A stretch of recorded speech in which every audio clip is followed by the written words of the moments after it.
Hello বন্ধুরা, টুনটুলি রান্নাঘরে আপনাদের সবাইকে স্বাগত। আজ আমি বেলপানার শরবত বানাবো। তো চলুন দেখে নিন বেলপানার শরবতটি কীভাবে বানায়।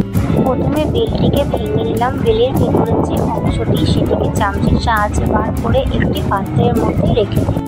তারপরে একে একে প্রথমে ছোট্ট পরিমাণ মতো জল দিলাম, তারপরে চিনি দিলাম। চিনি দিয়ে একটি চামচির সাহায্যে সেটিকে ঘুটে নেব যতক্ষণ না ভালোভাবে মিক্স হয়ে যাচ্ছে।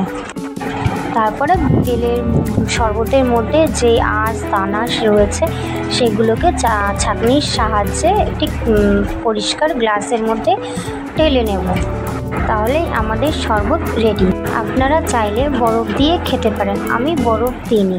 তো বন্ধুরা, আমার ভিডিওটি ভালো লেগে থাকলে সাবস্ক্রাইব করে দিও।